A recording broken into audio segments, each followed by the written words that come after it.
नमस्कार, आपसे मेरा नाम अशोक वीर यादव एडवोकेट और मैं आप सभी के लिए लीगल एडवाइस वीडियोस अपलोड करता हूं, जो कि आप सब लोग लाइक करते हैं, पसंद करते हैं, शेयर करते हैं और सब्सक्राइब भी करते हैं। अब तक नहीं किया, तुरंत करिएगा और दूसरे लोगों तक भी जानकारी को ज़रूर शेयर करिएगा। आज मैं आपको कुछ ऐसी बात बताने जा रहा हूं क्योंकि मेरे पास एक कॉल आई और इस कॉल के दौरान जो है, मुझे थोड़ा-सा लगा कि इस बारे में बात भी आपको बतानी चाहिए क्योंकि महिलाएँ जो हैं वो किसी के बहकावे में आ जाती हैं और उसके बाद जो है वो ऐसा कदम उठा लेती हैं जिसके कारण जो है उनका घर परिवार पूरा टूट जाता है।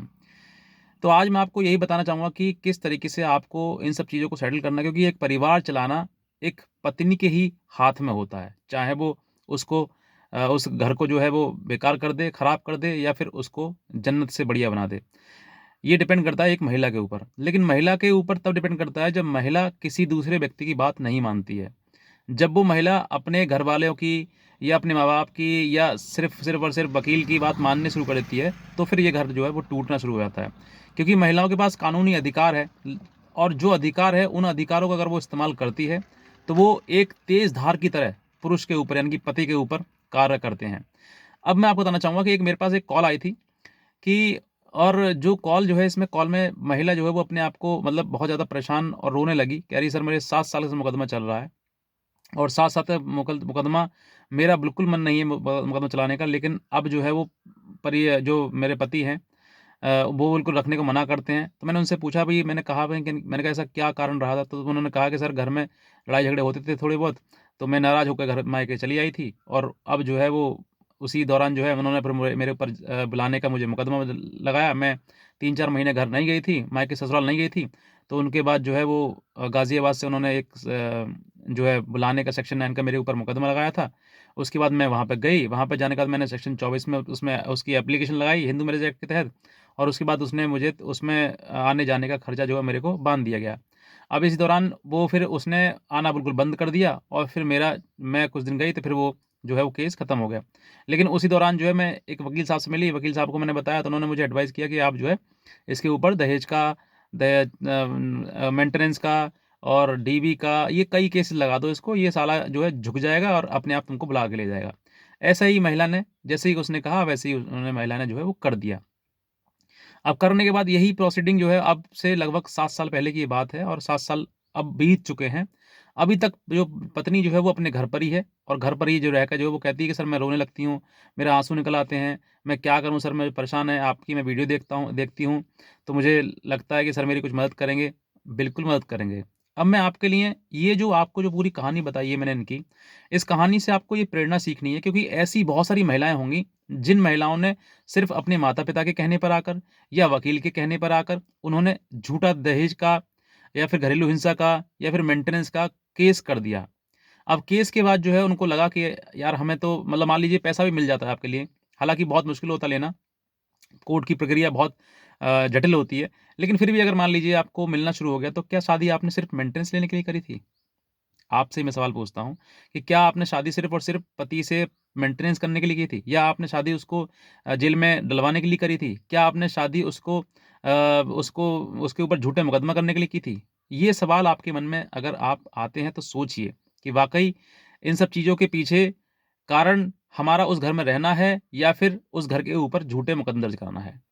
जो महिलाएँ जो हैं, जो कानों की कच्ची होती हैं, मैं स्पष्ट रूप से कह रहा हूँ कानों की कच्ची मतलब कि जिनके दिमाग में किसी दूसरे व्यक्ति ने कोई बात डाली, उनको एक्टिवेट हो गया माइंड और उन्होंने जैसा कहा वैसे ही कर दिया। कानून में आपके लिए अधिकार हैं, लेकिन जो गलत तरीके से, गलत झूठे और मुकदमे अपने पति के ऊपर या पति के परिवार वालों के ऊपर लगाती है, वो पूरे जीवन भर पछताती है, अपने जीवन जो है वो कुड़-कुड़ के जीती है, नरक में उसका जीवन हो जाता है।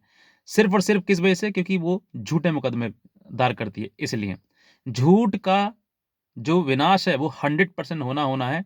रावण का भी झूठ पकड़ा गया था, रावण भी का भी विनाश हो गया, लेकिन आप जो है समझिए कि किसी प्रकार से अगर आपने अपने पति के ऊपर झूठे मुकदमे लगाए हैं, तो बिल्कुल ना लगाएँ सोच रहे हैं तो और लगा दिए हैं तो उनको किसी प्रकार सेटल करने की कोशिश करें, पहली बात।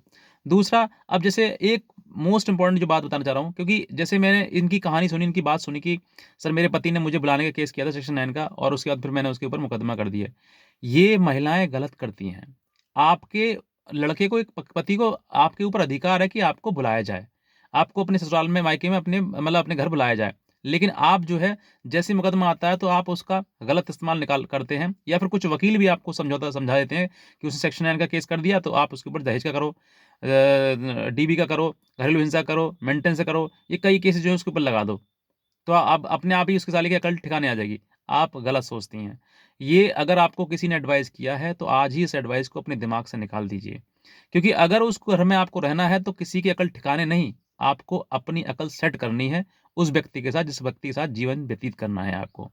और अगर आपने उसकी अकल ठिकाने की करने की कोशिश करी, तो सोच कर देखिए, चाँट आप दूसरे गले गाल पे मारोगे ना, तो थोड़ी बहुत चोट आपको भी आएगी। आपका भी घर परिवार है वो, टूटेगा आपका भी। ये नहीं है कि भई उसी का परिवार टूटेगा या उसी का घर टूटेगा, उसी का जीवन बर्बाद होगा। बर्बाद साथ में आपका भी होना है। 2 मोमबत्तियाँ हैं, अगर जलना शुरू होंगी अलग-अलग तो दोनों जलेंगी और एक समय आने पर दोनों समाप्त हो जाएँगी, लेकिन दोनों अलग-अलग ही रहेंगी। उसी प्रकार से आप समझिए कि आपका जीवन एक-दूसरे के साथ है, ना कि अलग।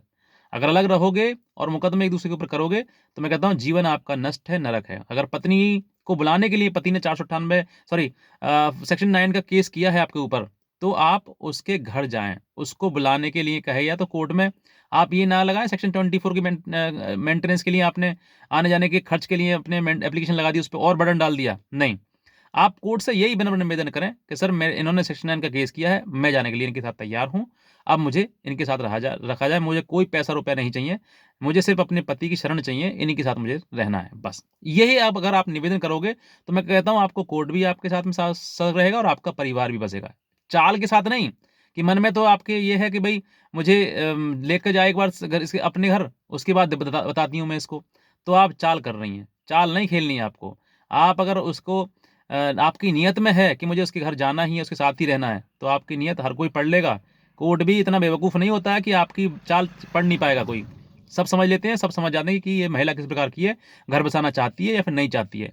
कोर्ट भी उसी को रिलीफ देता है जो सत्य की लड़ाई लड़ता है, झूठ के लिए नहीं। जहाँ लगता है कोर्ट को कि ये महिला झूठी है, सिर्फ़ पति को परेशान करना चाहती है, तो कोर्ट भी उसकी तरफ से अपना जो रुख है ना वो एकदम से शीतल कर देता है।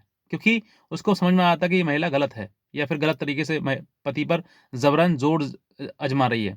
तो ये आपको समझना है, अगर आपका पति बुलाने का आपके ऊपर मुकदमा करता है, तो आप सिर्फ़ और सिर्फ़ जाने की प्रेयर करें, चाहे कोर्ट में करें, चाहे पति के सामने करें। पति भी भगवान समान होता है।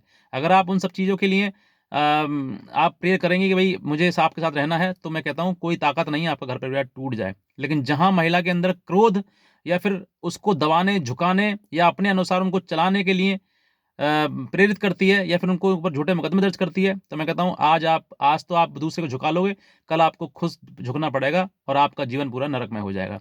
ये मेरी कोशिश थी कि आपको मैं समझाऊँ कि जो पत्नियाँ पति पर झूठा मुकदमा कर देती हैं, जैसे सेक्शन 9 का पति मुकदमा करता है, तो वो आप उधर से मुकदमा कर देती हैं, गलत करती हैं, ऐसा मत करिए। ना वकील के कहावे में आइए और ना अपने माता-पिता के में। लास्ट में आपका जो अंतिम जो आपका जीवन साथी होगा, वो आपका पति ही होगा, उसके अलावा कोई और नहीं होगा। बस इतना कहना चाहूँगा, बाकी आज का वीडियो देखने के लिए आपसे बहुत धन्यवाद।